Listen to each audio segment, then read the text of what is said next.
You're listening to the Embrace Family Recovery Podcast, a place for real conversations with people who love someone with the disease of addiction. Now here is your host, Margaret Swift Thompson.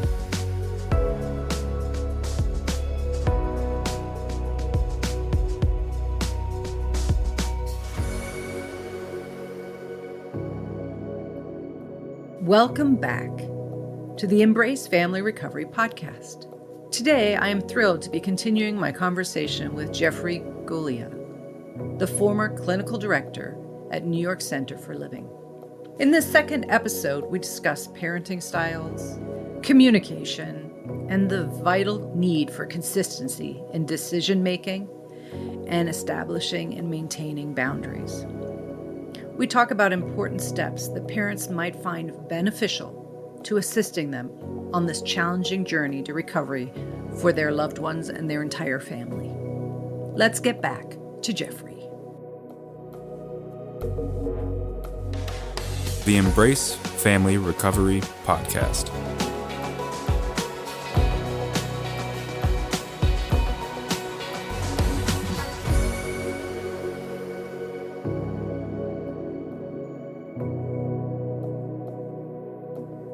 One of the things that I really appreciated about you was your very relatable parenting styles and explanations around parenting. So I think that would be an amazing thing to give to the audience listening if you'd be willing to. I love how you relate it to yourself, to your family, but also to the people that you serve in the different types of parenting and approaches when it comes to loving a young person through this challenging world. Yeah. Well, thank you for that. I mean, one thing I love to talk about is the continuum of parenting from authoritarian through to permissive parenting and then authoritative parenting, which I like to think of as that sweet spot. And so, permissive parenting, right? When we do not challenge, when we do not in any way try to shape or scaffold what's going on, where we give the kid what they want, that is reactive parenting that really fears confrontation.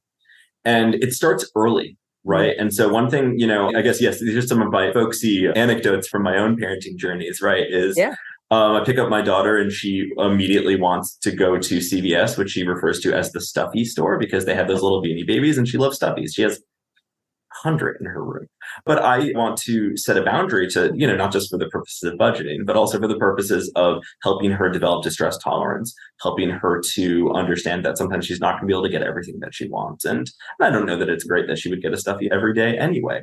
So I say to her, if I was permissive, I'd be like, yes, we're going, because if I don't, you come out and you start crying, the last thing I want is to deal with that. And so I'm just going to give you what you want so that you don't cry, and to some extent so that you love me, right? Mm-hmm.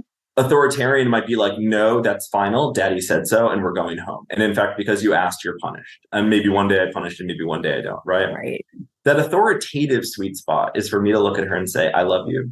I know you want a stuffy. And I know hearing me say no makes you feel really sad. And I want to let you know that's okay. I get it. You're a 3-year-old.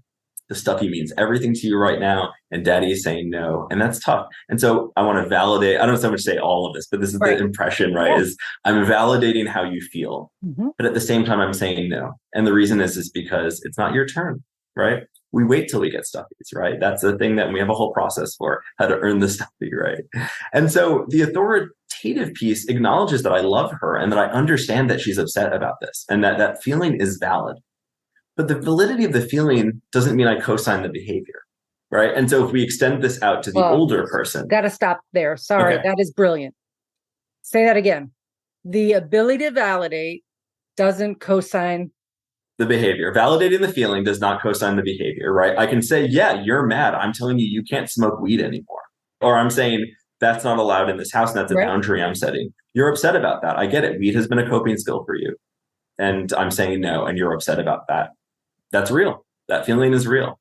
But here's the thing. I can't then say, because you feel upset about it, I'm now just going to give you weed, right? That one does not follow from the other, right? Correct.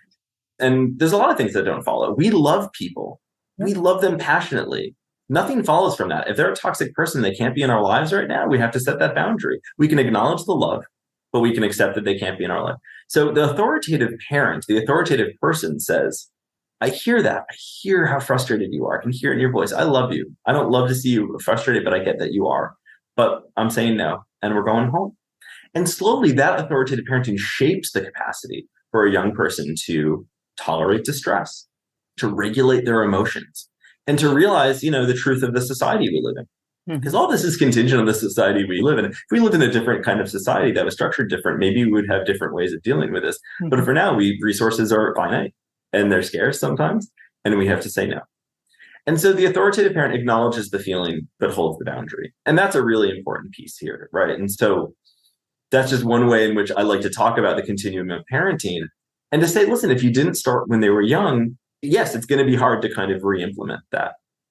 But every crisis is an opportunity. Right. And so every crisis is an inflection point by which I can say, the way that we were doing things, I got it. And listen, we can start today. We can change it anytime. But if we need sort of a way in, right? If we're playing double dutch and we need to find that way to get into the double dutch, which I'm terrible at, that's one way to say a crisis emerged. Yeah. You were in the ER because of alcohol poisoning, right? You came home having a bad reaction to being high. I am now saying that this is a moment in which things change. Don't need it, but it's always possible to utilize that. And then from there, we can start to engage in authoritative parenting. And consistency, I'm sure, is key in that piece. Once you start making that shift, if you don't consistently utilize those tools, it's going to go back to the way it was because that's familiar. Well, that and co-parenting. Yeah. Because consistency for me is nothing if my partner is not consistent as well. And whether you're together, whether you're separated, whether you're divorced, parents have to co-parent, and they have to co-parent in an authoritative way where everyone's on the same page. I talk to parents all the time. Well, we're divorced. We don't talk. We have separate lives. Doesn't matter. If you are going to rally for your kid and thus rally for your family, you need to come together and you need to be able to co-parent effectively. Can't have a good cop, bad cop. You can't have a permissive parent and authoritative or authoritarian parent. You have to come together because it's not going to work. If I'm setting a boundary to a kid that they can't utilize substances in my house, but, I have a divorced partner and they're okay with it, right? That's going to create a mixed signal, mixed message that is going to be really, really challenging in order to support recovery. So that's the other piece. And so sometimes you have to have a hard conversation with parents who've been even divorced for a long time and say, no, you don't love spending time with each other. There's a reason you're not together anymore. But part of that is also understanding the impact that divorce has on kids, right? Right. I think about this metaphor of an atom, and we can all visualize an atom with a nucleus and the electrons, going around it, right? And I like to think about children as the nucleus and parents kind of stabilizing that little atom, that little system by buzzing around it, right? And that's a stable system. When a divorce happens, that atom splits, and obviously we know an atom splits, atomic bomb. But beyond that metaphor is the idea that the kids are no longer that nucleus. The two parents are the nucleus, and the kids kind of buzz between the two. And so the only way to maintain that stability, right, is for those parents to be in some kind of a homeostasis together, some kind of capacity to work together adaptively for those kids, because it's a trauma. And so, to mitigate that trauma means that you have to do a lot of work as parents around that. And that's a big part of it too. And that's one of the tougher conversations to have. And I would think that the other piece that you experience with that is the splitting of parents, the attempt to manipulate one against the other, the need for unification or a united front on that is so vital, because in my world, the disease will also split the people. The disease manipulates the person who has it, that then manipulates everybody around it. And so having the resources for families to get an understanding of the work they may need to do to be consistent, to be united, to be together, to understand the magnitude equally, because some parents will see it as no big deal, whereas the other parent will see it as a crisis based on the way we were raised and what we came from. So I'm sure a lot of encouragement of seeking services for everyone. It's the mission, I believe. I will die on it, I guess. And I don't mean that dramatically. I mean, just my mission, my belief system is we subserve the rest of the family when we have an identified patient. And probably in all models. I don't spend a lot of time in cancer or any other model, but probably in all models. And I think that that's just something we can do better at. So I love hearing the work and education and counseling and therapy that's provided for your families if they embrace it and do it. Yeah, well, you mentioned, the word splitting comes to mind in two ways, right? One, because also, substance use disorders often don't exist in a vacuum. In fact, I don't think they ever do. And when we think about co-occurring issues, and those can be things like depression and anxiety, a lot of trauma. In fact, some people say that the origin of substance use to some extent exists in traumatic experience and trying to manage those. I think there's also, an epigenetic and a genetic and a biological basis as well. There's a whole host of factors there. Right. But with respect to the co-occurring stuff, one thing we see also is around personality disorders and borderline personality disorder as one example. And, one of the characteristics of borderline personality disorder or borderline traits is the capacity to split the object, right? To idealize and devalue. And we see that not necessarily function exactly the same, but in very similar ways with the manipulative behavior that can occur in active addiction, pitting parents against each other. In some ways, that serves the substance use disorder, right? Or the addiction. With borderline states, right? That's often about, I think, managing the lack of what we call ego integrity. But the point is that it's serving a function, right? Even if it's detrimental. And yes, in large ways, you have to address that in two places. You have to address that externally, right? With the folks being split or with the folks being manipulated, in this case, the parents.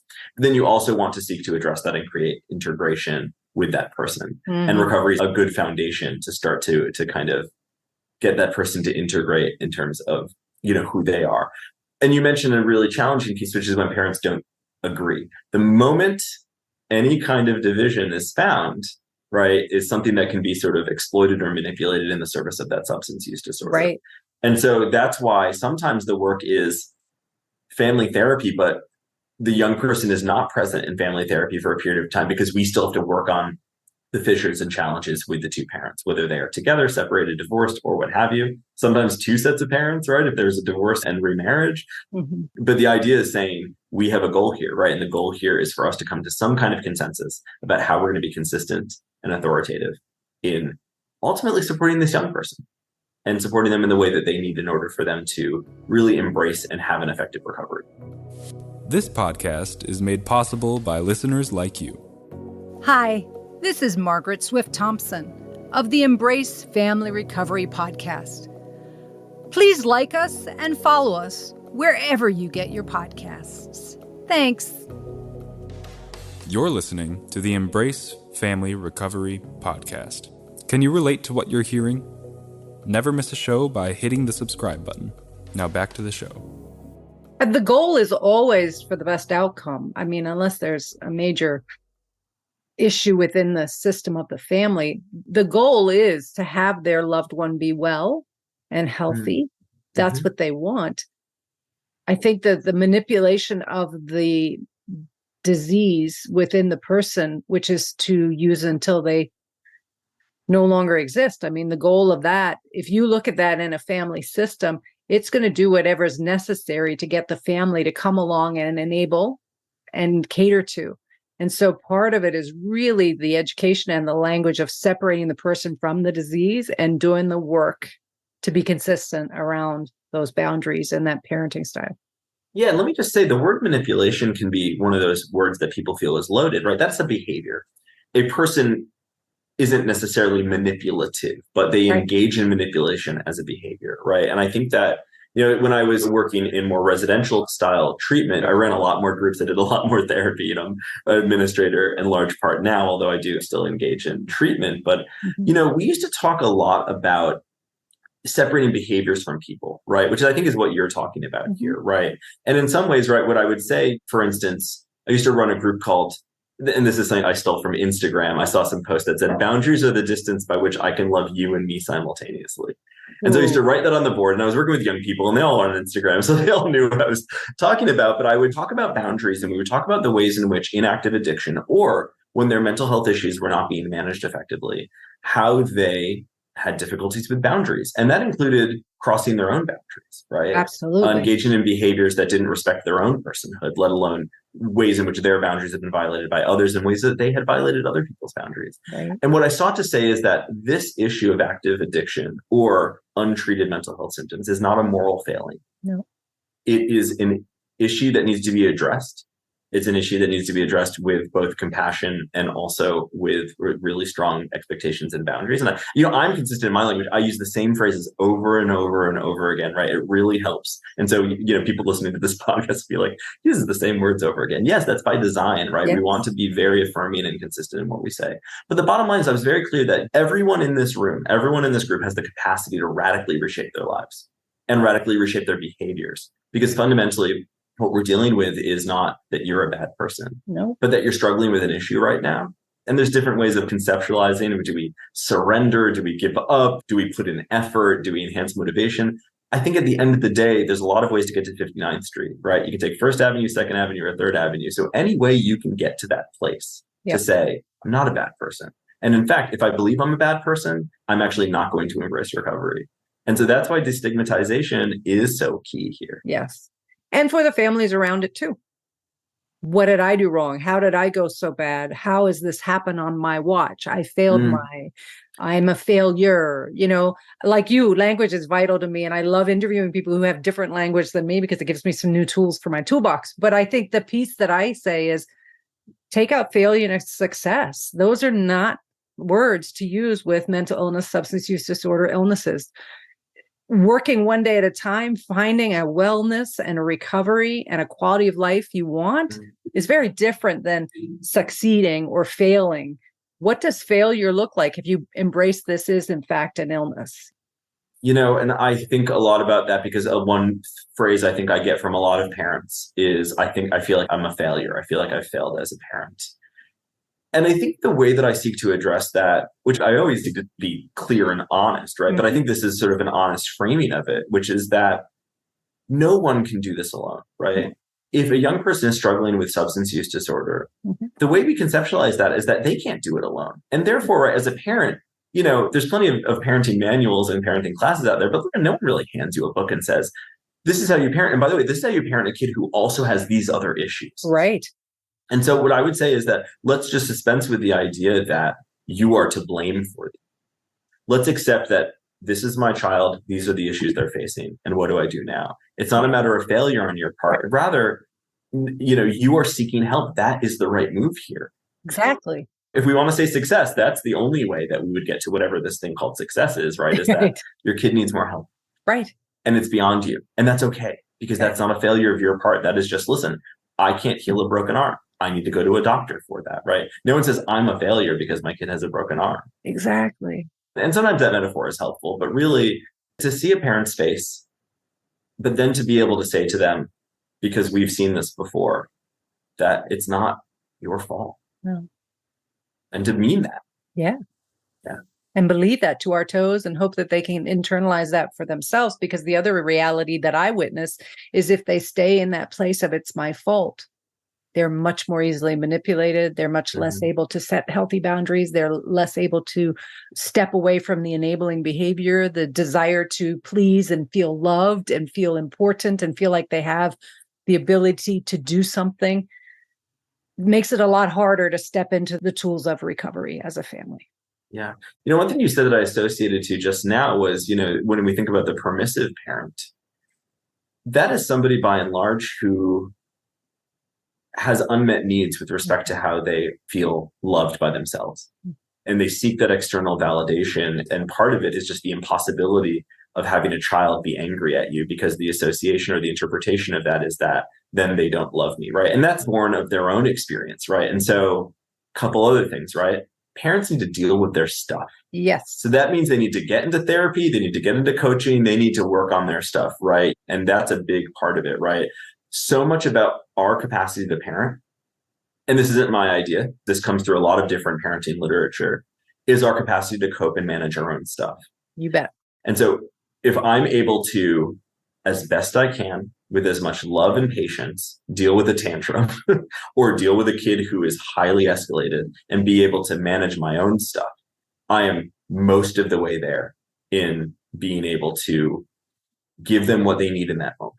And so if I were to experience every time my daughter, for instance, wants the stuffy and I say no, and she has lucky, she doesn't have a lot of tantrums, but occasionally it happens, right?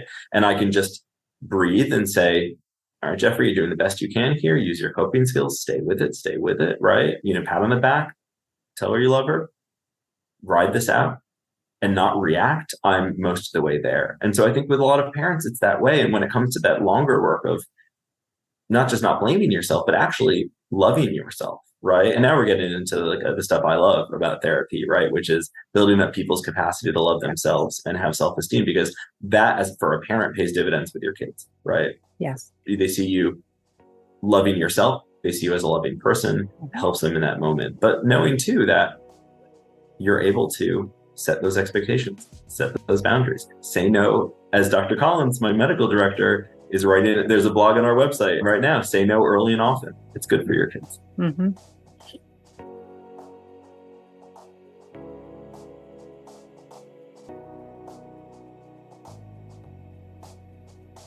Come back next week for the final part of this instructive and interesting conversation with Geoffrey Golia. We will be looking at the various substances and issues that are facing our young people today. I want to thank my guest for their courage and vulnerability in sharing parts of their story. Please find resources on my website, embracefamilyrecovery.com. This is Margaret Swift Thompson. Until next time, please take care of you.